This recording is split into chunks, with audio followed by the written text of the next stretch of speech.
Hello, and welcome to this special edition of the Pos-cast with Rabbi Shmuel Posner, myself, Seth Hellman. Rabbi, starting year 2. Oh, that's what it is. Yeah, well, I mean, it's a Pesach edition too, right? Because we're on a Sunday. Obviously, this is not our normal day of recording the Pos-cast. It's a Sunday, but, Chag starts tomorrow. So when this comes out in the next, well, for us in the next like 35, 45 minutes, for you guys, I don't know how long, at this point you're listening to it, right? Hopefully you listen to it while I hope you're not cleaning for Pesach at this point. I hope that the cleaning's been done and you're cooking. I don't know, maybe when people are doing Badika, they listen to it. No, Badika, you have to focus. Badika is a deep spiritual endeavor. Not a game. I think the story with the Alter Rebbe, when he was by the Maggid, he did Badika's chametz a whole night. And he had one little room, because he's doing internal Badika's chametz. Remember that. And when you do the bittul, the nullifying, you've learned Tanya, bittul is a big deal. The nullification of the negativity. And when you burn the chametz, it's incredible. The little paragraph you say when you burn the chametz, look at it in the Chabad Haggadah, Siddur, whatever. Like all the klipa, all the unholiness should be consumed in flames. And it's not just like, oh, we throw the chametz in. No, when you say that little paragraph, you do the nullification, but then after you nullify all the chametz you own, you do this thing about saying that we're burning the chametz, you should burn off all the unholiness that's in the world. It's very powerful. These are not just... externally, they're practical activities, but internally, they're very powerful. So we're doing this a day before Pesach. Now, I'm just going to let the audience know that what you just did like half an hour ago, because you want to start just half an hour ago, and then Chani gives me a call from the kitchen, and I come down and cut the chicken. And of course, I said yes. I went to cut, and you doubted that I actually was doing that, and you know better than that because I'm half the cooking I do. I help Chani always in the kitchen, and I want you to know that when I was a kid,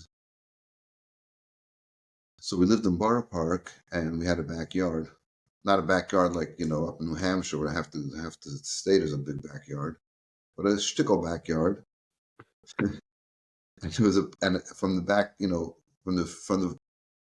from the kitchen to open up to a porch, a cement porch type thing. It was open. We had our sukkah there, so it was right outside our kitchen. It was very convenient. And my mother would put me out there with a box of potatoes, a garbage can, and a peeler. And I would sit there and peel potatoes. And my cleaning responsibility was to clean the garbage can inside the house, like this, the kitchen garbage can. Do that in the bathtub. I wouldn't get into it. I would just, it's the only place. You go swimming with the garbage can. And I want to say that, like the Rebbe talks about this, and it's obviously everyone knows this, that the theme of the Seder is educating children. And the theme of the Seder is educating children. It's not, and it doesn't just start. It starts at the Seder, but you have to get the kids ready. There's a famous thing that Mendel Feller, who's a shliach in Minnesota, his father should be well. Very famous, Moshe Feller. Everybody knows Moshe Feller. You can Google Moshe Feller. He's a wonderful chassid, amazing. American boy, became a chassid, whatever, just an amazing guy. And he would come to Mecham Chana to Crown Heights. So there are public Siddharim in Crown Heights, but not like a public Seder, inviting random people. But like for the yeshiva boys, they have their Seder in their dining hall. And the girls have Mechal Chana. They had their Seder in their dining hall. This is about Shul Yeshiva for women, and Hadar Torah had, and then it was free. The Russians, the organization for Russian Jews, also had a Seder. And after Ma'ariv, before they went home, he would go and visit these different Seders, and he would go into the kitchen and see what's going on, and he would walk around and check out what was going on. And so the Bachram, the yeshivistim, had their Seder plates all made, and they would walk through, look at them, and then at the conclusion, give them a bracha for Pesach. He would go into the kitchen and give a bracha to the cook. There was a woman that was there there every year. And sometimes they would point out certain, practical things. Like, for example, some people, the spout of where the water comes out, they put a little glove on it. So like the water gets filtered. Whatever. A lot of stuff goes back to the old days when water wasn't purified and come through pipes that were filtered 19 times, but they'll filter on it, whatever. So they pointed out that if you're filtering the water because you're afraid something might come through, you got to change that little thing, the sock you put on it or the whatever. You got to change it because if Chas Shalom, something actually gets caught there and the water's flowing through it, what have you accomplished? Like a practical thing like that. Famously, when the Rebbe went to Mochan Khana, they also showed the Rebbe like the rooms where the girls lived. She's got a feeling of not only because it was named after his mother, Chana, Mochan Khana. It was very dear to the Rebbe. And he walked into the room and he said, there should be a mirror here, which is incredible for the Rebbe first even to notice that there wasn't mirrors there. The fact that there should be mirrors is anybody who's somewhat of a Torah, knowledgeable of Torah knows that when they made the Mishkan, they collected these copper mirrors from the women, and Moshe was like, copper cup mirrors, women use it for vanity. And Hashem said, no, take those. They made the wash basin, which is the first thing the Kohen does when he serves in the temple, is to wash the Mishkan, is to wash his hands and his feet. And what's so special about it, when the Jews were in Egypt, so the men said, what are we going to have children for? And bring them into slavery. And the women had to beautify themselves to entice the men to bring the next generation into the world. So that was very cherished to Hashem. And that's the whole idea that even though it's an item of vanity, but it's used in such a positive way. Anyway, I'm just saying that the fact that the Rebbe said there should be mirrors for the women wasn't like, oh, wow, how does the Rebbe know about mirrors for the women? It's right there in the Medrash. It's very clear. So the Rebbe would go to each Seder and would, visit and give a bracha. And that's, So, and in the yeshiva, the Bachrim would do a lot of the work, and they would spit it up and do the work to prepare for the Seder. So the idea is that training a child is not just teaching them the 4 questions, but to actually participate in the cleaning and preparing the food and all that kind of stuff. So I've been doing this for many, many decades. So when you doubted me, I wasn't really upset. I was like here, but I was making fun of you. You may a little shtickle. It's okay. So yeah, we're doing this in a very unusual time. The day before, I was up like most of the night last night. Because Chani Shona challenged me. She went to sleep at 12 o'clock, and she said, "Just finish the kitchen covering because you cover after you kosher everything. You cover everything. We cover everything. We do things like really fanatically." Because so I stayed up for a few hours, and so I slept like an hour before davening. Anyway, so it's okay. So, and that when I have the unique ability when I'm speaking to fall asleep. So Right. if that happens, you have to have like a buzzer there or something. And I wasn't really sure what we'll talk about, but of course today is the yahrzeit of the Tzemach Tzedek. Tzemach Tzedek's name was Menachem Mendel. The Rebbe is a direct descendant from the Tzemach Tzedek, Menachem Ben. And so there's 2 things I found fascinating. Tzemach Tzedek was known like for his deep analysis of halacha and Chassidus. He wrote there's a set of books of Sfarim with halachic issues it's called the Tzemach Tzedek, and he also the most famous set of Maimorim of the Tzemach Tzedek is Derech Mitzvah. A lot of people learn that also. And in the Hayom Yom, which is the book that our Rebbe wrote in 1943 under the instruction of his father, the previous Rebbe, there's a saying for every day. So the saying for today, the teaching for today is that the Tzemach Tzedek passed away on this day in 1866, and he's buried in the city of Lubavitch. And from when he was 12 years old, he was already writing Torah insights, both in the revealed part of Torah and in Chassidus. So he was quite the Torah scholar. And the Rebbe in this particular talk talks about how the Rebbe was very much involved, Tzemach Tzedek was very much involved with children who were going to secular schools. Because that was a time they were trying to secularize all the Jews in Russia. It was a very tough time. And then there was the famous Cantonist. And you know what Cantonist was? The Russians would kidnap children that were 5 years old and they would be taken to the army for 25 years. It's very, very tragic because they would be ripped away from their parents and they would be inculcated with the Russian philosophies and all that kind of stuff, no Yiddishkeit. And the parents had no idea where they were. And sometimes it became very, very strange. When they would come back, they would be very upset. Like, why did you abandon me for 25 years? they didn't know anything about Yiddishkeit and be able to integrate them back into society. It was a very, very tough period. And what could the Jews do? And the Tzemach Tzedek fought for them as much as he could. And the Rebbe says you actually went to a group of them and actually said a Maimer Chassidus for them. And the Rebbe says, and their descendants are today Chassidim. That how much? No, the Tzemach Tzedek was reaching out to these people that were so deprived and distant. And this brings me to another thing, because people, I'm on this chat thing that Boston Jews on Facebook. They're talking about what should we do, in light of what's going on in Israel.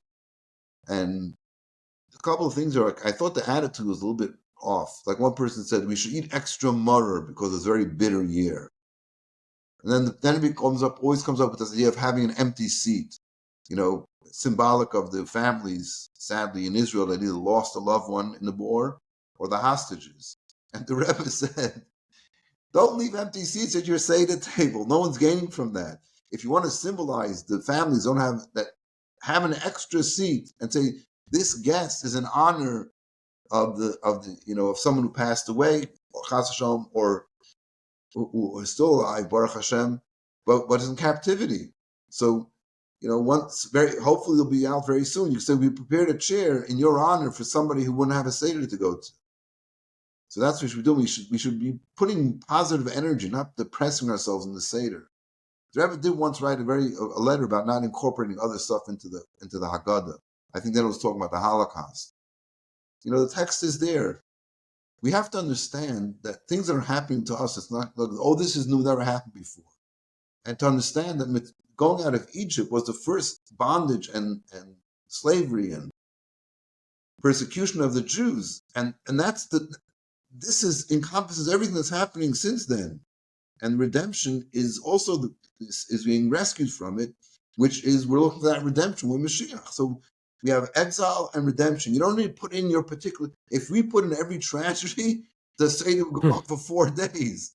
Oh yeah. So it's the paradigm is what it represents: the lack of freedom and then the freedom. Which by the way, I was talking with Dr. Creighton. You know him. He comes to Davening Shabbos morning. The Levi, Moshe Zalman Levi, and this Yaakov Halevi. So we were sitting and talking. He said, "Okay, he comes to learn before Davening." He said about freedom. Like, what do people know about freedom? They think freedom is do whatever you want. That's not freedom. Freedom, and even when it says Hashem, so I'm going to take you Jews out of Egypt from bondage, and you become my avodim. Avodim means servants, slaves, servants, whatever word you use. So we're not getting freed from that. We're getting freed from this again. But then the question is, what's true freedom?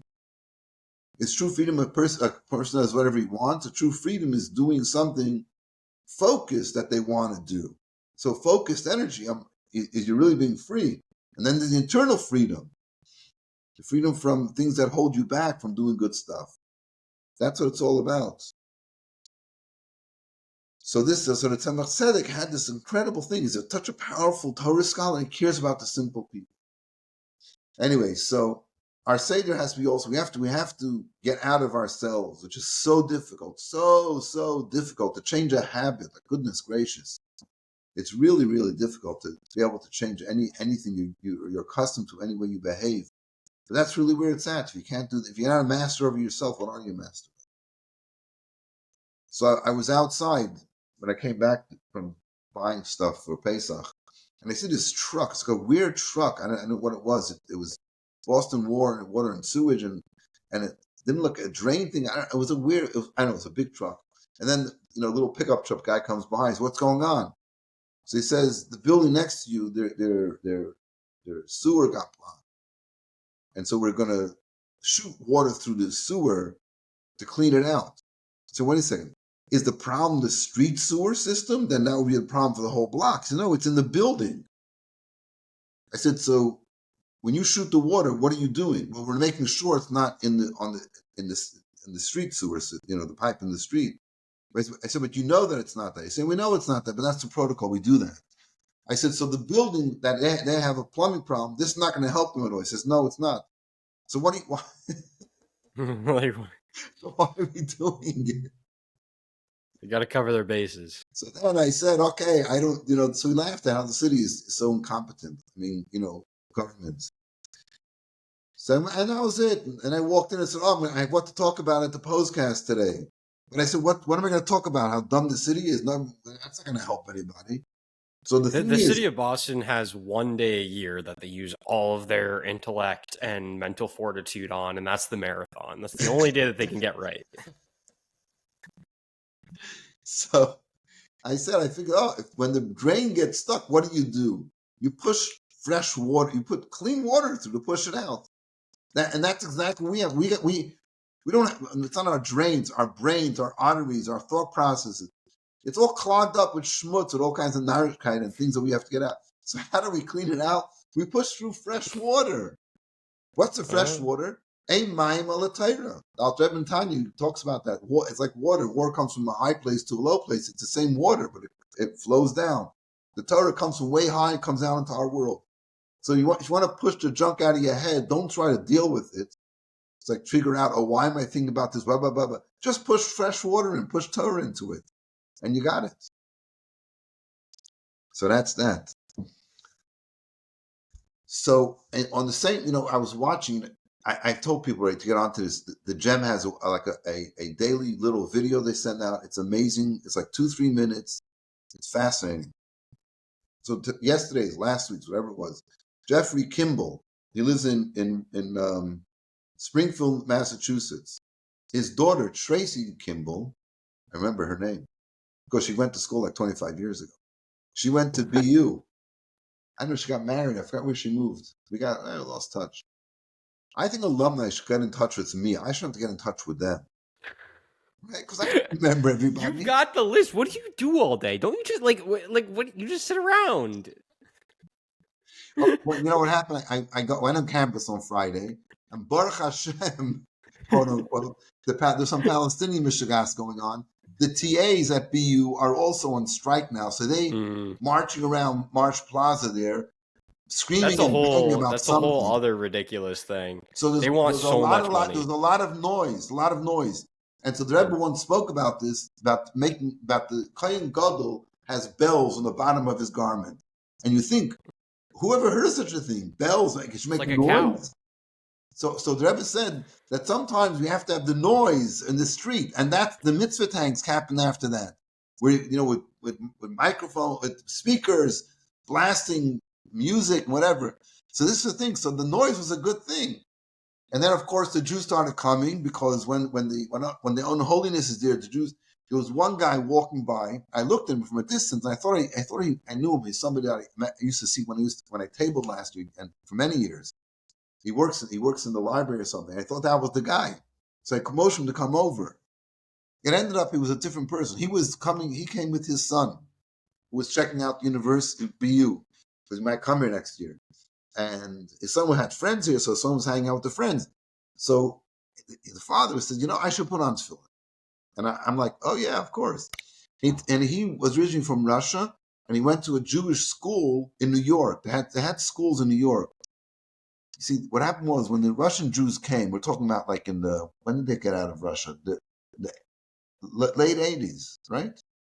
When it was perestroika, whatever they called it, when the Iron Curtain came down, it was the late 80s.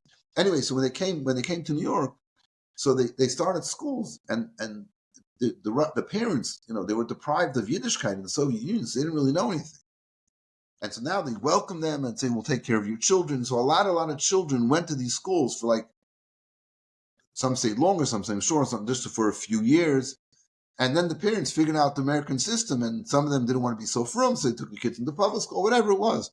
But for those few years, they got a solid, frum education. So this guy is like putting on tefillin, and he's like remembering it. Like, his son was bar mitzvah by Chabad, and he learned in yeshiva when he was young. So I guess he was from Greenwich. I have to call my cousin. So, and he was, my first cousin once removed, Yossi Darren. He's the shliach there in Greenwich. Now, maybe I should wait like 2 hours and see if he listen to the Pos-cast, but I can't wait. This guy, he should call me. Anyway, So he remembers it, and he's getting into it. And he was saying about how terrible it is with the Palestinians, this and that. Anyway, so I was there, and then a bunch of other kids came over to put on tefillin. So that's as far as me getting out of here. So yeah, the alumni should call me. I don't have to call them. I have to remember who they are.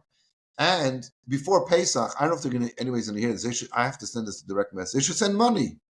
We have to.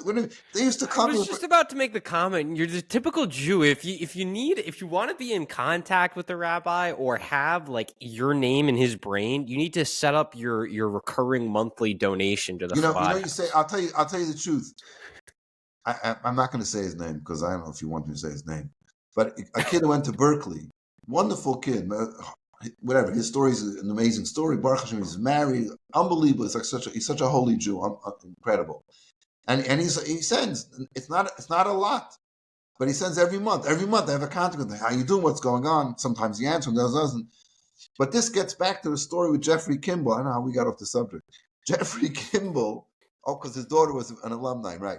Jeffrey Kimball. Keep in mind, I barely talk on this. If we go off topic, it's you and your brain just like going all over the place. Anyway, but you're here. What your job is to remember the thread.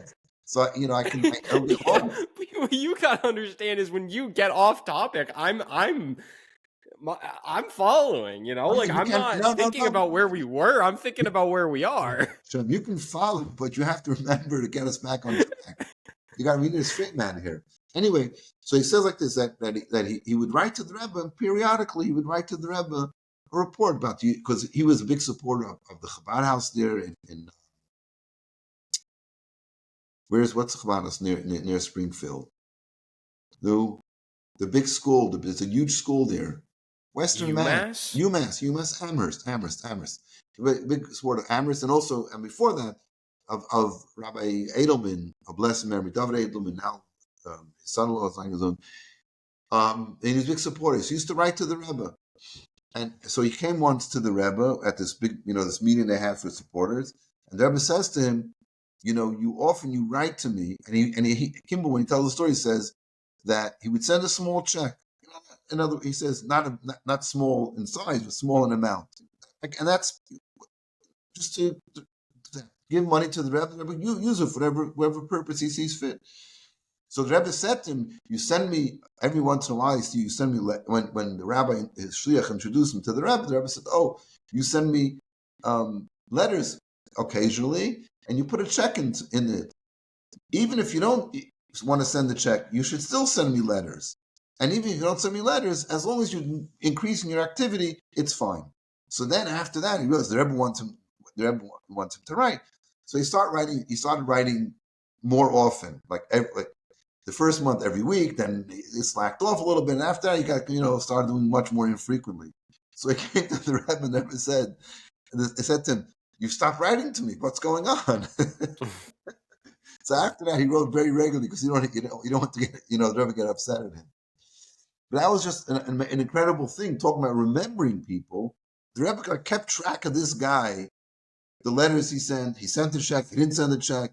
And the checks, the Rebbe didn't keep track of the checks. He would just open the envelope and leave the checks on his desk, whatever, give to the secretary, and they would process them, send receipts, whatever.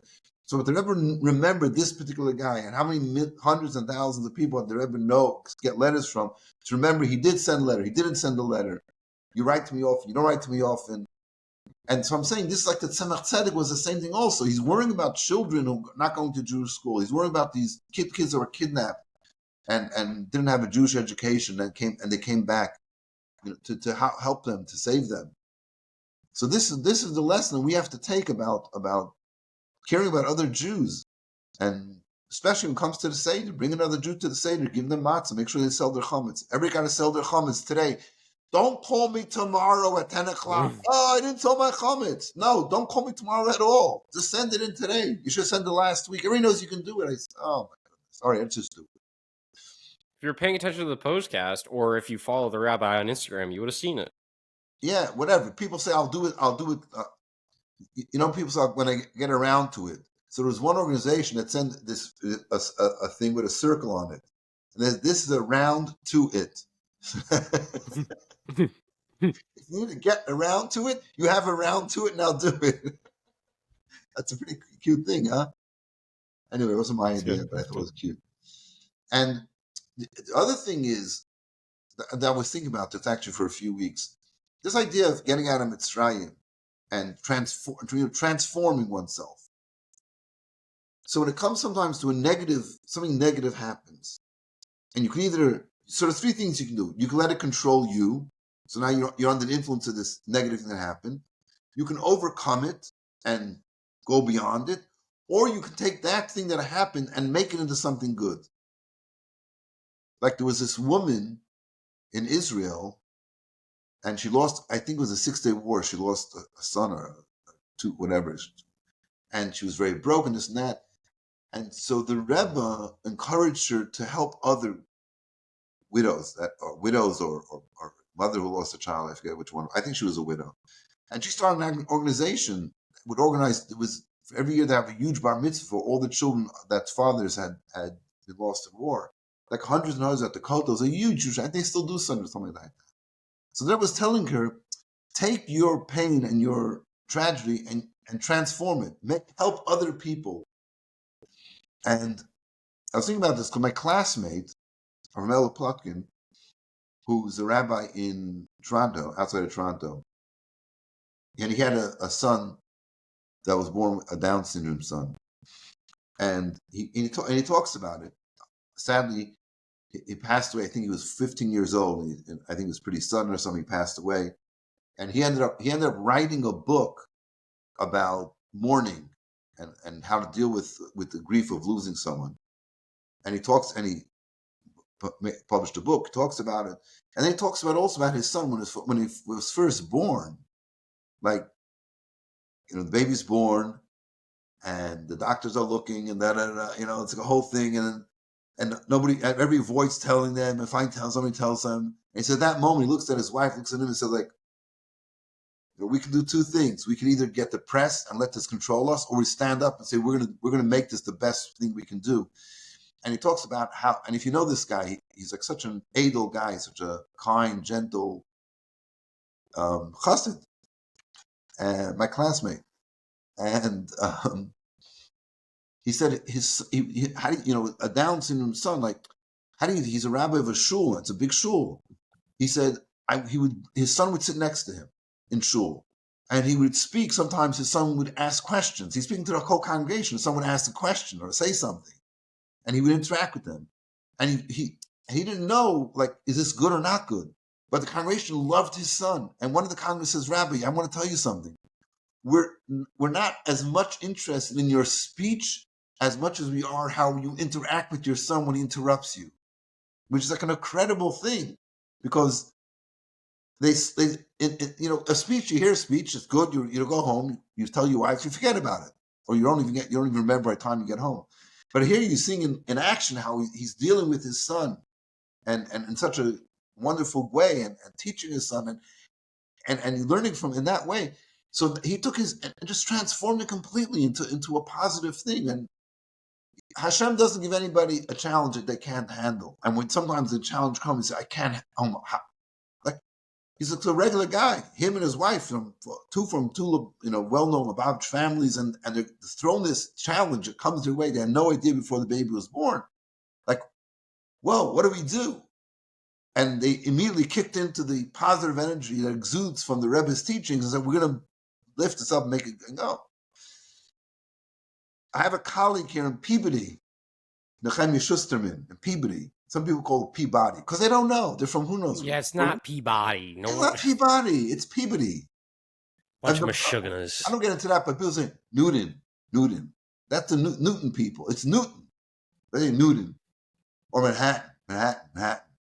You tell the natives, whatever. Anyway, that's a side thing. Anyway, so his son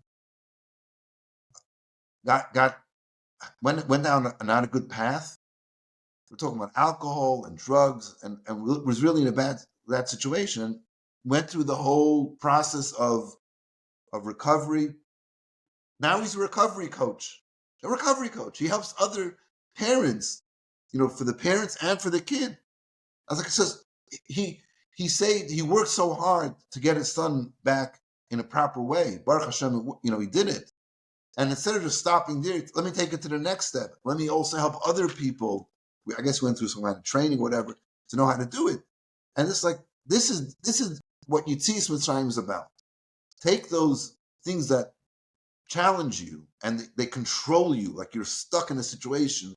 Figure out how to get out of it, but don't just get out of it. Then turn it around and make it into something positive and something good. And this, unquestionably, this was definitely with the Rebbe's message to us consistently. Friday afternoon, just this Shabbos before Pesach, right? So the kitchen was kosher for Pesach, the dining room was not. We had challah outside in the front yard, so no crumbs, no issues. And we're not going to make a lot of food. If it's left over, what are you going to do with it? So we figured out how many people are coming. So then, all of a sudden, we got a phone call. 3 people from Israel. They can't go out. We didn't know exactly what the story was. It ended up being 5 people from Israel. And Baruch Hashem, we had other students, like someone from Emerson, a girl that encourages students to come. She calls up another. She's bringing another 6. So all of a sudden, we have like twice the amount of people we thought we were going to have. And these people were coming from Atlanta. They were flying to get the flight from Boston to Israel. The flight out the LA flight Thursday night, but their Atlanta flight got canceled and delayed, and so they missed their flight. Right. So they came in and said, "Oh, we're stuck here." And of course, I told them the famous story about the women that were stuck in Detroit. I said, "You're not stuck there. Hashem put you there for a mission to get to do something." And he said, "You know what? Actually, it's a good thing we weren't on. The better they found out the flight had a problem from Atlanta before they got onto the flight and found out there was a problem. So that even then, they had a positive attitude. I hope that they're going to get on. Tonight, I hope they're going to get onto the Sunday flight to get back for Pesach, because that was, they really wanted to be back for Pesach for the Seder and all that. But that was, they came and one of them spoke at the table, and it was inspiring, uplifting, talking positively what's going on in Israel and how, the miracle that happened last weekend with the Iranians, Yimach Shemam, who sent those rockets, and he said, and this the guys, they came for Shabbos, but they weren't like 100%, from or anything. They weren't strictly observant of whatever. But he said, oh, for sure, it's the Hashgacha Elyona. God is watching out over us. And the IDF did a good job, which is fine. That's, we need both of them. We can't say Hashem's going to take care of us. We have to also, use our own energy and abilities, which they did very well. So they gave an uplifting message, and we welcomed them. And of course, it was a happy Shabbos. So that's, again, transforming the situation and not letting it drag you down. And finally, in the month of Nisan, the Jews were redeemed. We need to be redeemed. Hashem, you've challenged us, and we've done the best we can, and we're doing the best we can. We're going to invite people to our Seder. We'll make sure everybody has Shmura Matzah, but we don't want to eat Shmura Matzah in Boston and in Detroit and in Chves Yishvu. I mean, wherever. Definitely not in Detroit. We want to eat matzah in the Beis Hamikdash with Mashiach Mamish now. Amen. And with that, thank you so much. Oh, you have more to say, don't you? Happy and kosher Pesach. Yeah. Amen. Amen. Amen. Amen. So with that, thank you so much for listening to this pre-Pesach episode of the Pos-cast with Rabbi Shmuel Posner. We will see you after Pesach, after 2nd days. And there's Hashem. Have a great week and a half, everyone.